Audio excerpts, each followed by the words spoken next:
જય શ્રી કૃષ્ણ મિત્રો, સ્વાગત છે તમારું શ્રીજી સત્સંગમાં। આજે આપણે સાંભળીશું અધ્યાય 15મો અને અમૃતધારા 15મી। તો ચાલો શરૂઆત કરીએ। અધ્યાય 15મો, સુદેવની ભગવત સ્તુતિ। શ્રી નારાયણે કહ્યું કે તે પછી સુદેવ બે હાથ જોડી ગળગળા અવાજે ભક્તવત્સલ શ્રી કૃષ્ણદેવની આ પ્રમાણે સ્તુતિ કરવા લાગ્યો। હે દેવોના ઈશ્વર, આપને નમસ્કાર હો। હું આપના શરણે આવ્યો છું। આપ મારું રક્ષણ કરો। સર્વ કર્મ ફળના બીજ રૂપ તેજ આપનારા અને સર્વ તેજસ્વીઓમાં શ્રેષ્ઠ છો। હે પ્રભુ, હું અત્યંત દુઃખી છું, આપનો ભક્ત છું, છતાં આપ મારી બેદરકારી કેમ કરો છો? તે લોકોમાં આવું લોકબંધુપણું જે વિખ્યાત છે તે શું વ્યર્થ ગયું છે? વાલ્મીકી દ્રઢ ધન્વાને કહે છે, તે સાંભળી શ્રી હરિ મેઘ જેવા ગંભીર અવાજે બોલ્યા કે હે પુત્ર, તે તપ કર્યું છે, તું શું ઈચ્છે છે? તારા તપથી હું સંતુષ્ટ થયો છું। આવું મહાન કર્મ પહેલા કોઈએ પણ કર્યું નથી। સુદેવ બોલ્યો કે હે વિષ્ણુ, આપ પ્રસન્ન થયા હો તો મને સારો પુત્ર આપો। બ્રાહ્મણનું એ વચન સાંભળી ઈશ્વર શ્રી હરિ બોલ્યા કે હે બ્રાહ્મણ, પુત્ર વિના બાકી બધું જે ન દેવા જેવું હશે તે પણ હું તને આપીશ। તારા લલાટમાં જે અક્ષરો છે તે બધા મેં જોઈ લીધા છે। તારા 7 જન્મોમાં પણ પુત્ર સુખ નથી।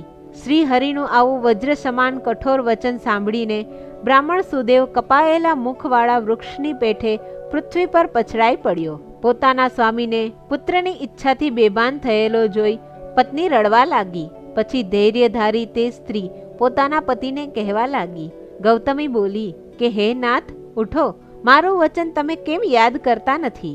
જેને દેવ અનુકૂળ હોતું નથી તેનું બધું વ્યર્થ જાય છે। તો હે બ્રાહ્મણ, બધા ઉપર વિશ્વાસ છોડી કેવળ દેવને જ વળગી રહો। જલ્દી ઊભા થઈ જાઓ, શ્રી હરિનું શું કામ છે? તીવ્ર શોક વાળા ગૌતમીના એ વચન સાંભળી ગરુડને ગભરાટ થયો। તેણે શ્રી વિષ્ણુ ભગવાનને આ પ્રમાણે કહ્યું। ગરુડ બોલ્યો કે હે શ્રી હરિ, આ બ્રાહ્મણી શોકસાગરમાં ડૂબી રહી છે અને આ બ્રાહ્મણ પણ આંખમાંથી આંસુ સારતા બેભાન થઈ પડ્યો છે। આપની દયા આજે ક્યાં ગઈ છે? આપ આને જો પુત્ર નહીં આપો તો કોઈ પણ હવે તમારા ચરણ કમળને સેવશે નહીં। આ બંને સ્ત્રી પુરુષ પુત્રની ઈચ્છાથી આપને શરણે આવ્યા છે। શ્રી નારાયણ બોલ્યા। ગરુડનું એ વચન સાંભળી શ્રી વિષ્ણુ ભગવાને ગરુડ પ્રત્યે અમૃત જેવું વચન કહ્યું કે હે ગરુડજી, ભલે તો આ બ્રાહ્મણને તમે જ એક મનગમતો પુત્ર આપો। શ્રી હરિનું પોતાને અનુકૂળ એ વચન સાંભળી ગરુડજી મનમાં હર્ષ પામ્યા। મનમાં અતિશય ખેદ પામેલા બ્રાહ્મણ સુદેવને તરત જ એક સુંદર સુયોગ્ય પુત્ર આપ્યો। અધ્યાય 15મો સમાપ્ત। કાંઠાગોરની વાર્તા। પુરુષોત્તમ માસ આવ્યો છે। આખા ગામની સ્ત્રીઓ નદીએ નહાવા જાય છે। નદીએ નાહીને ગોરને પૂજે છે અને પછી વાર્તા સાંભળે છે। એક સાસુ વહુ હતા। સાસુ તો સહેલીઓ સાથે ગાતી ગાતી જાય છે, જળમાં નહાય છે, સ્થળ પર વિરામે છે અને કાંઠે ગૌરી બનાવી પૂજા કરે છે અને ઘરે પાછી ફરે છે। વહુ તો છબછબ નહાય, ધબધબ ધોય છે। સહેલીઓ કહે છે કે બેસો વહુ, કાંઠાગોરની પૂજા કરો। ના રે બાઈ, મારે તો ઘર કામ છે, એ તો નવરી નાથીના કામ છે, એમ કહી ઘેર આવે છે। આથી વહુને કાંઠાગોરનો શ્રાપ લાગે છે।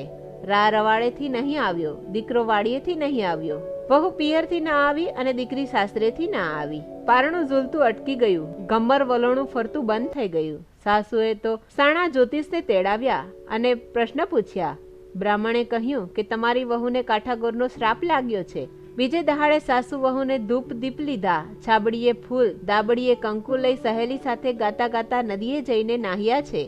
કથા વાર્તા સાંભળી છે, ગોરમાને પૂજ્યા છે। જ્યાં વાજતે ગાજતે ઘરે આવ્યા ત્યાં તો રા રવાડેથી આવ્યો, દીકરો વાડીએથી આવ્યો, વહુ પિયરથી આવી અને દીકરી સાસરેથી આવી।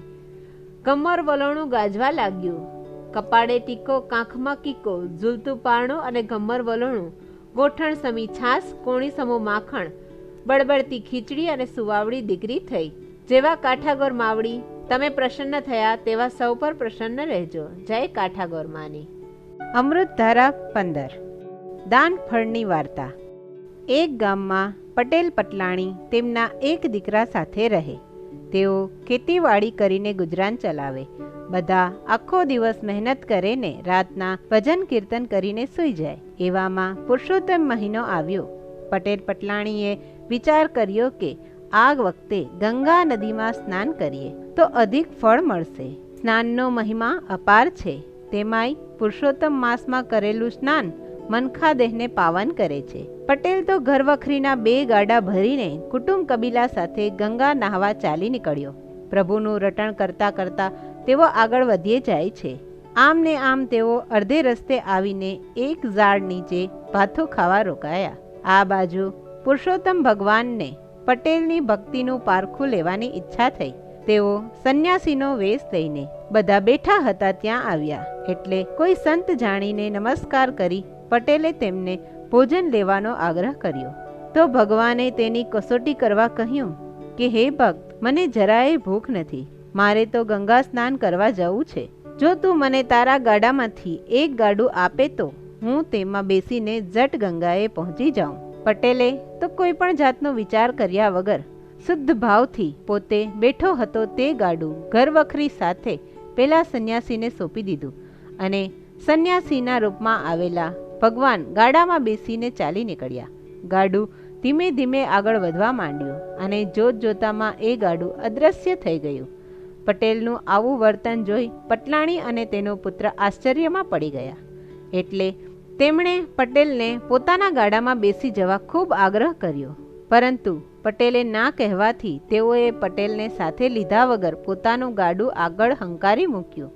પટેલને ભગવાન ઉપર શ્રદ્ધા હતી અને તે જાણતો હતો કે માનવી જેવું કર્મ કરે છે તેવું ફળ તેને મળે છે. જે કોઈનું ભલું કરે છે તેનું ભગવાન ભલું કરે છે. જે કોઈનું સાંભળે છે તેનું ભગવાન સાંભળે છે.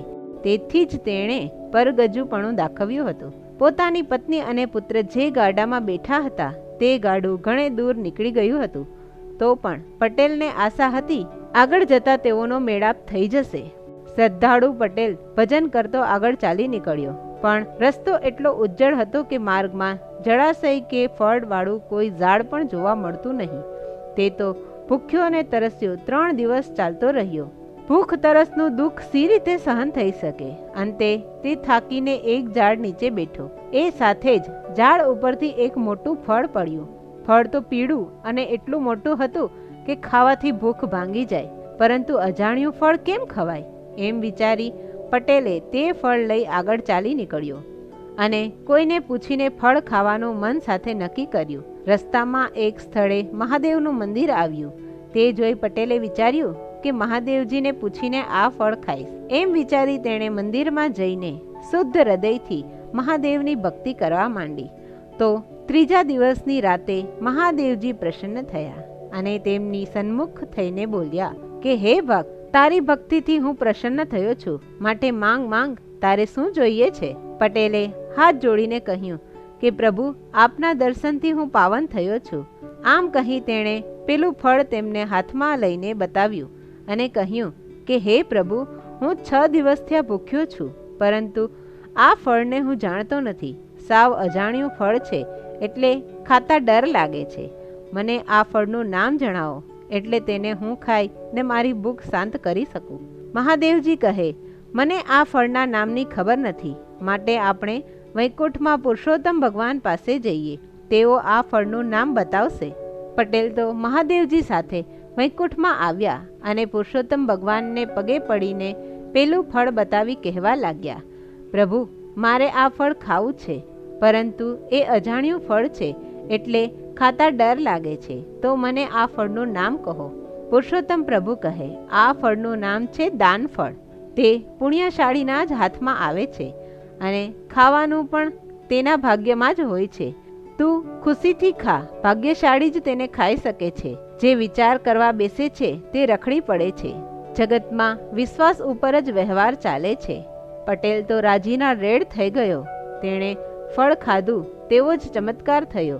જોયું તો પેલું ગાડું સંન્યાસીને બેસવા આપ્યું હતું તે જ ગાડું અહીંયા જોવામાં આવ્યું અને તેની પત્ની તથા પુત્ર જે ગાડામાં હતા તે ગાડું પણ ત્યાં જ હતું. બંને ગાડાને અહીંયા જોઈ પટેલ અચંબામાં પડી ગયો. તેણે પુરુષોત્તમ ભગવાનને પૂછ્યું, પ્રભુ, બંને ગાડા છૂટા પડી ગયા હતા, અહીંયા સાથે ક્યાંથી? પુરુષોત્તમ પ્રભુ કહે, મૃત્યુલોકના માનવી જેવી કરણી કરે છે તેવું જ ફળ તેને મળે છે. તે તારા સુખનો ભોગ આપીને સંન્યાસીને ગાડાનું દાન કર્યું, તેના ફળ રૂપે તને વૈકુંઠ જોવા મળ્યું છે. તેમજ તારી પત્ની અને પુત્રએ પણ તને ગાડામાં બેસાડવા માટે ઘણો જ આગ્રહ કર્યો હતો. તેઓની દયાવૃત્તિથી તેમણે પણ મહાદુર્લભ એવું પરમ વૈકુંઠ જોવા મળ્યું છે. પટેલે કહ્યું કે પ્રભુ, મૃત્યુલોકમાં આજકાલ છળ કપટ બહુ વધી ગયો છે. મૃત્યુલોકના માનવીઓને દયા ધર્મને નેવે મૂક્યા છે. નાસ્તિકપણું વધી ગયું છે. કેટલાક સ્ત્રી પુરુષો એવા જોવા મળે છે કે જેઓ ધર્મ કર્મ કે દાન કરતા નથી, અને જે શ્રદ્ધાળુઓ ધર્મ કર્મ કરે છે તેઓને પણ અટકાવે છે. પૂજાપાઠ કરે છે, ભજન કરે છે, તેઓની હાંસી ઉડાવે છે. પ્રભુ, જાણે માનવમાં માનવતા મરી પરવારી હોય એવું લાગે છે. પુરુષોત્તમ પ્રભુ કહે, તેથી જ માનવીઓ દુઃખી થઈ રહ્યા છે. જો તેઓ વ્રત ધર્મ કરે તો જરૂર તેમનો મોક્ષ થાય. હા, તો હવે તમારે મૃત્યુલોકમાં પાછા જવું છે કે પછી વૈકુંઠમાં જ રહેવું છે? આ સાંભળી પટેલે કહ્યું કે પ્રભુ, હવે તો હું મારા કુટુંબ સાથે વૈકુંઠમાં જ વાસ કરીશ. પુરુષોત્તમ મહિનામાં ગંગા સ્નાન કરવાની શુભ ભાવના હતી. તેનું આટલું બધું ફળ મળ્યું તો સાચે જ ગંગા સ્નાન કરનાર પુરુષોત્તમ પ્રભુનું વ્રત કરનારને કેટલું ફળ મળે. પુરુષોત્તમ પ્રભુ બોલ્યા કે હે ભક્ત, તેવો વૈકુંઠમાં વાસ થાય અને જન્મો જન્મના ફેરા મટી જાય છે. અધિક માસમાં સ્નાનને કરે વળી જે દાન, વ્રત તેનું પૂરણ કરે બની જાય મહાન. હે પુરુષોત્તમ ભગવાન, તમે જેવા પટેલને ફળ્યા તેવા તમારું વ્રત કરનારને, તમારો મહિમા ગાનારને અને પુરુષોત્તમ માસની કથા વાંચનાર સાંભળનાર સૌ કોઈને ફળજો. જય પુરુષોત્તમ પ્રભુની, જય કાઠા ગોરમાની. મિત્રો, મારી આ વાર્તાને લાઈક, શેર અને સબસ્ક્રાઈબ કરવાનું ચૂકશો નહીં. જય શ્રી કૃષ્ણ.